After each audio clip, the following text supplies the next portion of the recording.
Valët e Ungjillit përcjellin tek ju Prekja e Zotit. një program i përjavshëm nga Dr. Charles Stanley.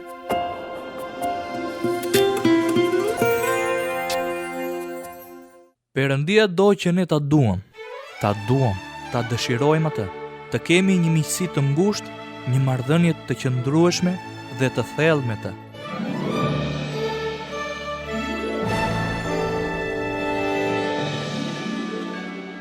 Të dashur dëgjues, përshëndetje dhe mirë se vini në emisionin Prekja e Zotit, një mësim nga Dr. Charles Stanley.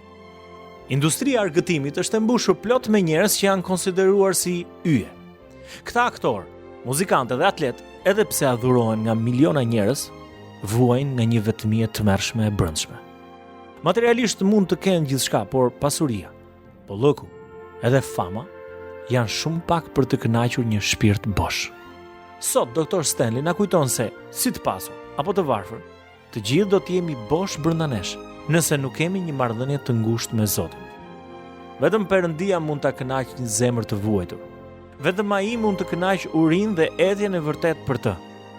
Ndërsa qëndroni me ne në programin Prekja e Zotit, Dr. Stanley do t'ju mësoj se si të keni etje edhe uri për atë që mbush shpirtin bosh. Le ta ndjekim së bashku.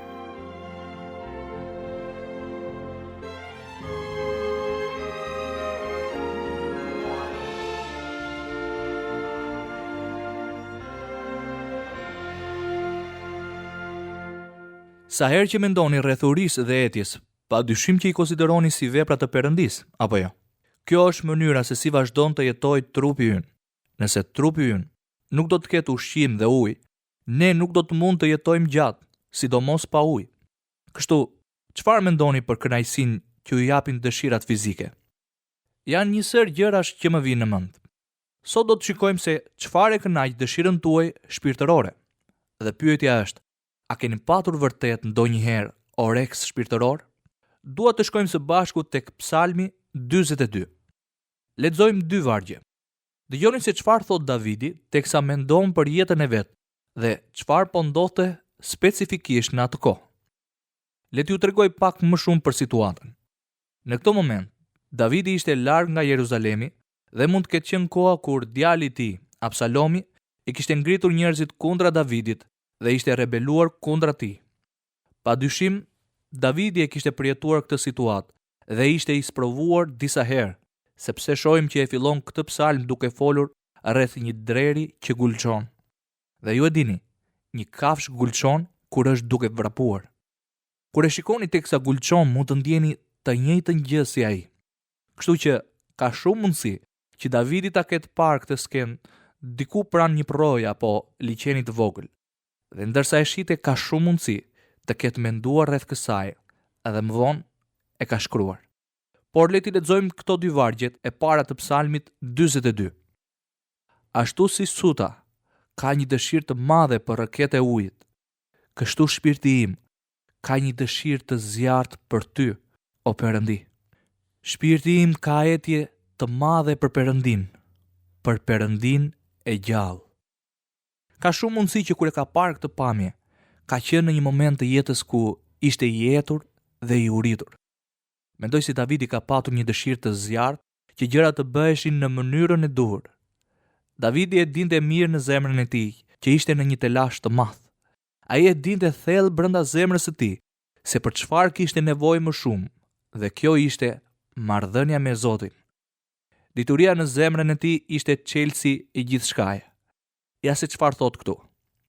Ashtu si suta ka dëshirë të madhe për rrëket e ujit, i etur, shterues, me së duket i shpejt për diçka që ndoshta u përpoq ta sulmonte, edhe tani gjen kohën për të pushuar pak.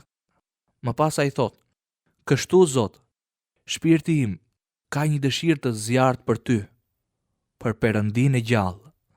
Dua të mendojmë rreth gjithë këtij përfundimi për urinë dhe etjen për Perëndin. Nëse do t'ju pyes sot, a keni uri për Perëndin? A keni vërtet etje për të? Çfarë kuptoni me uri dhe etje në lidhje me Perëndin? Kur lexoj këtë pasazh dhe dëgjoj çfarë thot ai, ashtu si suta ka një dëshirë të madhe për rrëket e ujit, ju thoni, çfarë është uria dhe etja për Perëndin. Dhe ajo çfarë dua që të bëni, është që të hetoni zemrën tuaj. Askush nuk do t'ju kritikoj. Ekzaminoni zemrën tuaj dhe thoni: Zot, a jam apo nuk jam? Sepse ju e shikoni, ka shumë njerëz që ulen në kish javë pas jave dhe janë shumë pasiv. Ata kanë vendosur sa shumë nga jeta tyre duan t'i japin Perëndis dhe sa shumë ata po mbajnë për vete. Kur ai tha, si suta që ka një dëshirë të madhe për rreket e ujit, kështu edhe shpirti im bën çfarë? Ka etje për ty, Perëndi, i etur për ty. Pra, i etur për Zotin. Këtu i gjejmë shprehjen e një ndjenje të thellë të dëshirës. Ja pse është kaq e fortë. Është një dëshirë e papërmbajtur. Është një mall dhe një dëshirë e thellë, e fortë, konsumuese, që ju bën të mendoni. Është një lloj urie e shenjtë. Është një lloj etjeje hyjnore. Është diçka që Perëndia e vendos brenda në zemrën tonë. Është një lloj pasioni për Perëndin. Shumë njerëz kanë një kuptim të cekët se kush është Perëndia. Kështu që le të flasim për këtë çështje për një moment dhe të mendojmë për faktin që kjo uri është nga Perëndia. Tani, dëshiroj të mendojmë për diçka. Kur vjen kjo uri në jetën e një personi? Normalisht themi se vjen kur besojmë në Jezusin si shpëtimtarin ton. Por besoj se është përpara kësaj. Uria është e pranishme që kur një njeri vjen në këtë botë. Bani mend se ka një periudhë në jetën e një fëmie kur është plotësisht i pafajshëm. Dhe askush nuk mund të tregojë se kur e arrin një person këtë periudhë. Por besoj se vendi i urisë për Perëndin është tek çdo qenie njerëzore. Kjo gjë nuk mund të jetë nga djalli. Çdo uri dhe etje për Perëndin nuk mund të jetë nga djalli, sepse gjëja e parë që dëshiron të godasë ai është marrëdhënia juaj personale, miqësia e ngushtë me Perëndin, apo dëshira juaj për të qenë i lidhur ngushtë me të. Sigurisht që nuk ka lindur me natyrën tonë fizike, për një arsye të thjeshtë. Materializmi ynë kërkon gjithmonë të kënaqet me diçka tjetër në jetë, çfarëdo qoftë ajo. Kështu që le të mendojmë për një moment për faktin që ai krijoi brenda në zemrën tonë një dëshirë të zjarrt për veten e tij. Ju ndoshta mund të thoni, nëse Perëndia krijon një dëshirë për veten e tij në zemrën e një fëmie, atëherë pse ne nuk e ndjejmë këtë? Ka vetëm një arsye. Për shembull, le të themi që fëmia rritet në një shtëpi kur prindërit janë të krishterë. Ata e duan Zotin. Bibla është mbi tavolinë. E lexojnë atë përditë. Fëmia i dëgjon që luten dhe shpesh luten edhe së bashku. Nuk do të kaloj shumë kohë dhe fëmia do të thotë në mendjen e vet: Perëndia është i rëndësishëm për prindërit e mi, kështu që edhe unë dua ta njoh. Tani le të marrim shembullin e një fëmie që rritet në një shtëpi kur prindërit e tij nuk mendojnë kurrë për Perëndin, nuk bisedojnë kurrë për Zotin, nuk shkojnë në kishë dhe nuk kanë as Bibël. Ata nuk kanë të bëjnë fare me Perëndin. A ka ky fëmijë uri për Zotin? Uria është brenda tij sepse Perëndia e ka vendosur, por nuk vije të re kurrë. Fëmia nuk e di këtë. Kështu pra çfarë ndodh? Ai rritet dhe ndodh që e drejton vëmendjen në gjërat e botës, sepse kështu bëjnë edhe prindërit e tij. Fëmia shikon se kështu bëjnë edhe njerëzit e tjerë. Kështu që pra Perëndia e vendos këtë uri në çdo zemër. Në disa raste, njeriu zgjedh të njohë Perëndin, ta ndjek Zotin. Në raste të tjera, mund të zgjedhë që të ndjek botën. Ja pse u them prindërve, është shumë e rëndësishme që t'i mësoni fëmijët tuaj shumë herët në jetë, mbi të gjitha me shembuj, pastaj me këshilla morale dhe parim, se kush është Perëndia dhe se si punon ai në jetën tonë, dhe fakti që ai dëshiron një marrëdhënie personale të ngushtë me ne. Davidi thot në Psalmin 42 vargu i parë: Ashtu si suta ka një dëshirë të madhe për rreket e ujit, kështu shpirti im ka një dëshirë të zjarrt për ty, o Perëndi. Perëndia na ka dhënë shumë dhurata dhe shumë gjëra që ju dhe unë mund t'i gëzojmë. Nuk ka asgjë të keqe me ato dëshira dhe rrugë që ai na ka dhënë në jetë për aq kohë sa ato. Ruaj në perspektivën e duhur. Por ja se ç'ndodh në një rast kur besoj se si ju, edhe unë, kemi patur mundësinë të shohim një të tillë. Perëndia fillon ta bekojë dikë financiarisht, por shpejt ai rritet, bëhet i vakët dhe e braktis kishën. Dikur ai kishte dëshirë të shërbente Perëndis. Ai e donte Perëndin, e dëshironte atë. Ai donte të bënte atë që donte Perëndia, por nuk mundi ta mbante bekimin. Çfarë mendoni rreth faktit që Perëndia na ka bërë për veten e tij? Kjo është gjëja më e rëndësishme në jetën tuaj dhe në jetën time sot, nesër, javën, muajin, vitin që vjen, dita e fundit e jetës tonë. Është marrëdhënia jonë personale me Perëndin. Ai dëshiron që ju dhe unë të jemi të uritur dhe të etur për të. Kështu që le të mendojmë për gjithë idenë se Perëndia ka vendosur në çdo zemër një vend urie për të. Ka qenë atje që kur keni ardhur në këtë jetë. Mendoj për miliona fëmijë që nuk kanë prindër besimtar. Ata do të vazhdojnë ta shpenzojnë gjithë jetën e tyre me diçka që do t'i kënaqë. Vetëm Perëndia, përmes Birit të Tij Jezus Krisht, mund ta plotësojë atë vend urie. Ai është i vetmi që krijon këtë dëshirë për Perëndin. Ju dhe unë nuk mund të mburremi për këtë. Është një dëshirë e dhënë nga vetë Perëndia. Është puna e frymës së shenjtë në jetën tonë. Veç kësaj mendoj për shembull, çfarë ndodh kur fryma e shenjtë fillon të punojë dhe krijon këtë dëshirë në jetën e besimtarit. Ju ose do ta injoroni dhe do të shkoni ande nga doni vet, ose do t'ia dorëzoni jetën tuaj Perëndis. Sa herë që keni uri dhe etje për Perëndin, ju garantoj, sa herë që keni Jezus Krishtin në jetën tuaj, uri dhe etje në zemrën tuaj për të, do të jeni të lumtur, të kënaqur, pavarësisht nga situata rreth jush. Ju mund të keni një gëzim që është i papërshkrueshëm. Mund të keni një ndjenjë paqeje të cilën nuk mund ta shpjegoni. Nuk jeni më vetëm. Është një ndjenjë plotësie dhe përmbushjeje në zemrën tuaj. Pse? Sepse keni uri dhe etje për Perëndin që ju krijoi, në mënyrë të tillë që të jetoni një jetë me uri, etje dhe dëshirë të zjarrt për të. Nuk kam takuar asnjë në jetën time që nuk do të donte të kishte paqe, që nuk do të donte të kishte gëzim apo të ishte i lumtur. Të gjitha këto janë dëshirat e zemrës tonë. Ato nuk vinë sepse ke këtë apo atë në jetë. Ato vinë nga rënia në dashuri me Zotin.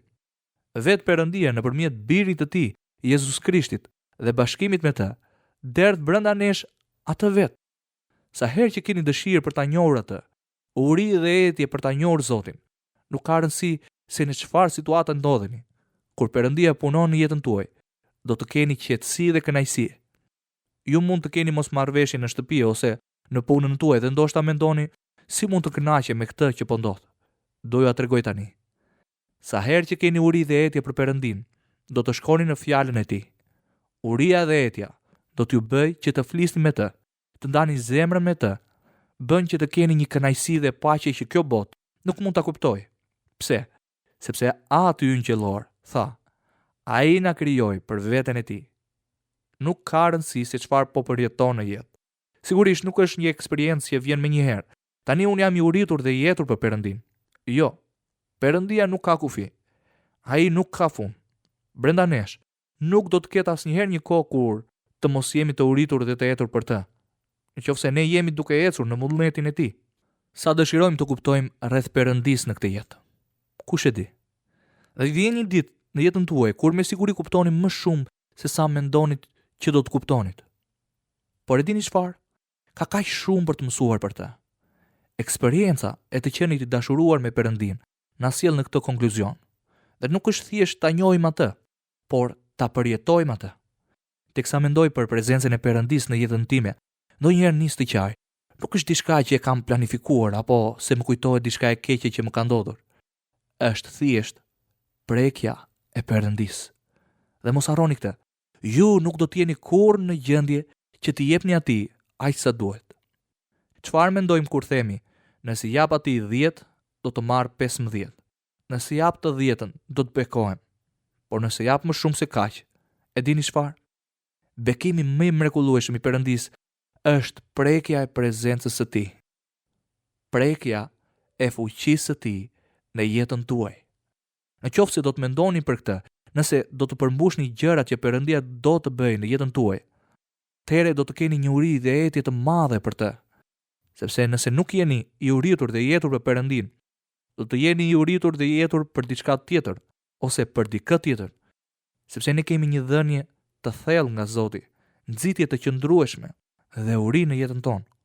Pyetja është, me çfarë po e kënaqni urinë tuaj. Të gjithë ne kemi uri dhe dëshira. Sot disa nga ju po punoni jashtë mase, sepse dëshironi të keni diçka.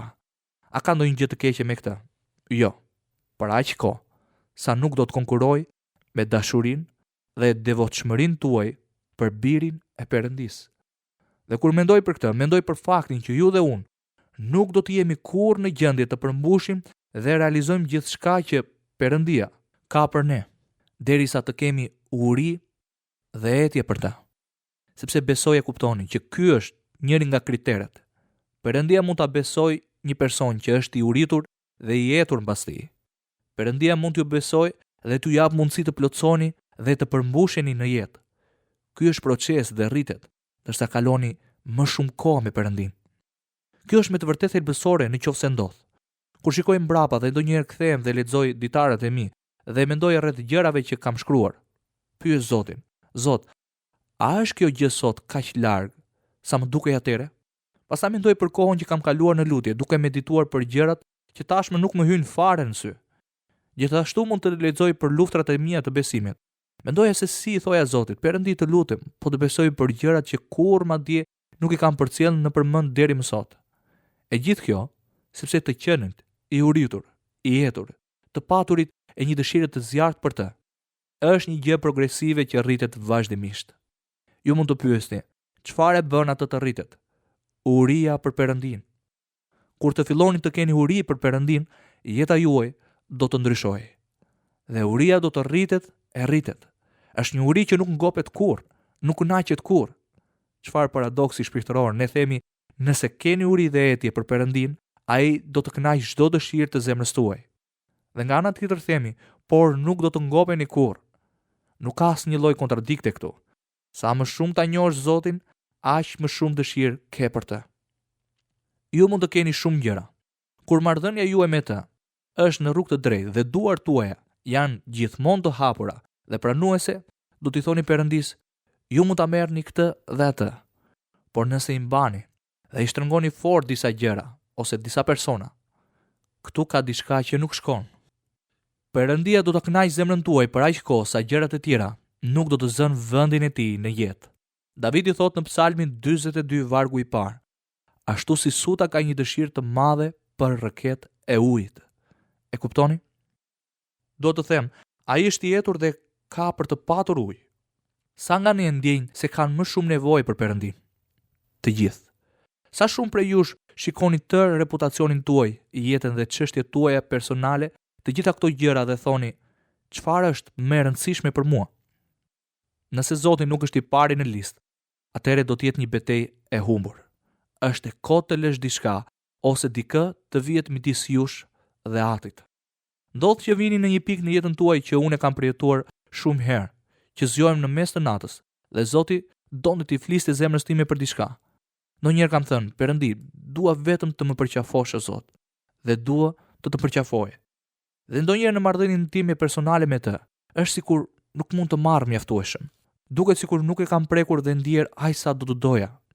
Dhe nga ana tjetër, kur koha ime e vogël e lutjes mbaron, kur koha ime e meditimit mbaron, një ndjenjë mbreslënse e paqes, kënaqësi e vërtet, dashuri dhe përkushtime mbush plot zemrën time. Për sa kohë vazhdon t'ju kënaq? Ju kënaq shumë, por kjo uri, kjo dëshirë e zjarrt për të, kjo dëshirë për ta njohur më tepër, rritet e rritet. Dhe nëse do të pyesja sot, sa prej jush dëshirojnë të kenë në jetën e tyre vërtet një prezencë të fortë, të sinqertë, të padyshim, të papërshkrueshme, të prekshme të Zotit, çdo njeri prej nesh do të dëshironte të thoshte: po. Më lini t'ju bëj një pyetje. Sa shumë e dëshiron këtë? Nëse e dëshiron vërtet, do ta kesh aq të fortë sa kur të shtrihesh natën të thuash: Zot, foli zemrës time. Zot, bëj atë që është e nevojshme në mënyrë që të jesh vërtet personi më i rëndësishëm dhe gjëja më e rëndësishme në jetën time. Ati mund t'i duhet të largojë ndonjë gjë nga ju. Ja pse është e rëndësishme të pyesni veten: ku po ngjitem? Mbi çfarë po kapem? A ka ndonjë gjë më të rëndësishme për mua se sa marrëdhënia me të? I uritur dhe i etur pas Perëndis do të thotë të kesh dëshirë të zjarrt, të thellë, dëshirë të qëndrueshme që vërtet nuk mund të përmbushet. Dhe nga ana tjetër mundet. Është diçka që rritet vazhdimisht, të mban në lëvizje. Ndoshta mund të pyesni: Çfarë është pjekuria shpirtërore? Pjekuria shpirtërore rritet ndërsa zhvillojmë marrëdhënien tonë me Perëndin. Dua t'ju pyes, a je një kristian i pjekur? Nuk dua t'i them askujt që isha ose që jam një krishter i pjekur, sepse e kuptoni, nuk jam shumë i sigurt nëse di plotësisht se çfarë do të thotë kjo. Nga pikpamja ime mund të them se jam goxha i rritur, por nëse do ta shikoja veten nga perspektiva e Perëndis, ai do të thoshte: ti nuk je gjë tjetër vetë se një fëmijë. Kjo është ajo që ke nevojë në jetën tënde. Kështu që kur nuk dua ta them këtë. Po bëj përparime. Ti mund të bësh përparim, por të përparosh duhet të luftosh kundër atyre gjërave që e bëjnë lëmsh jetën tënde.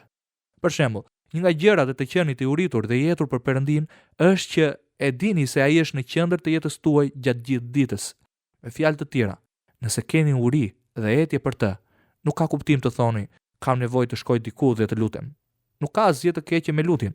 Jam plotësisht pro. Ju luteni sepse keni uri dhe etje për të, por ndodh që nuk vini kufizim të disa pikave, kove ose disa incidenteve. Me fjalë të tjera, të luturit nuk bëhet për atë çfarë ndodh në jetën tuaj, por sepse keni nevojë. Lutja është pjesë e pandashme e asaj që jeni në Krishtin. Është njësoj si jeta që bëni me burrin apo gruan tuaj. Nuk duhet të bëni ndonjë përpjekje të madhe të përbashkët dhe të thoni: sonte të dua e dashur. Jo, sepse e dini çfarë? Ju e shprehni dashurinë gjithmonë dhe në mënyra të ndryshme. Në mënyrën se si e prekni njëri tjetrin, se si flisni, ose në gjërat që kujtoni, gjërat që bëni. Kështu edhe me Perëndin.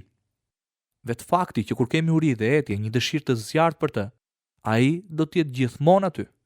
Ka shumë konkurrencë në jetën tonë. Dua t'ju kërkoj thjesht të filloni të mendoni në jetën tuaj për këtë. Zgjoheni nesër në mëngjes dhe bota është po ajo, por ju ndaloni për një çast dhe thoni: Zot, sot dua të më tërheqësh drejt teje. Dua të kem me ty një eksperiencë që nuk e kam provuar kurrë më parë. Zot, kjo është dëshira ime. Këto janë gjërat që duhet t'i bëj sot.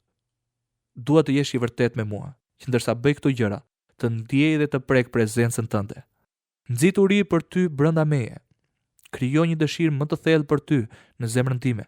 Zot, kur të më shikosh se po më tërheq diçka që mund të më largojë nga ty, mos më lër. Më ndihmo të kuptoj. Mba më afër vetes tënde. Mos më lër të largohem nga ty. Mos hiq dorë nga unë. Mos më lër të endem në kocira, por krijo brenda meje një dëshirë të tillë për ty, që kontrollon bisedën dhe sjelljen time gjatë gjithë ditës. A mendoni se ai nuk do t'i përgjigjet kësaj lutjeje? Po, ai do t'i përgjigjet patjetër.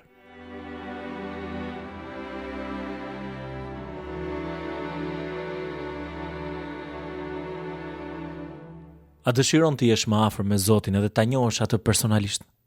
Nëse kjo është dëshira e zemrës tënde, atëherë përdori këshillat e Dr. Stanleyt dhe lutu. Perëndi, nxit një uri në mua edhe më tërhiq drejt teje. Jezus Krishti është i denjë për lavdërimin ton. Le të bëhen fjalët e Psalmit 63:3-7, himni juaj në adhurimin për të. Meqense miqësia jote vlen më tepër se jeta, buzët e mia do të lëvdojnë. Kështu do të bekoj derisa të jetoj dhe në emrin tënd do t'i ngre duart e mia. Shpirti im ngopet si të kishte ngrënë palc edhe dhjam, edhe goja ime do të lëvdoj me buzë të gëzuara. Të kujtoj në shtratin tim, të mendoj kur i zgjuar natën, edhe duke qenë se ti ke qenë ndihma ime, unë këndoj tërgëzim në hijen e krahëve të tu. Këtu të dashur miq kanë përfunduar edhe për ditën e sotme minutat e programit tonë. Ne ju kujtojmë që mund të na shkruani në adresën Valët e Ungjillit, kutia postare 130 Tiranë, ose me email në adresën valetëungjillit@yahoo.com. Deri herën e ardhshme, miru dëgjofshim.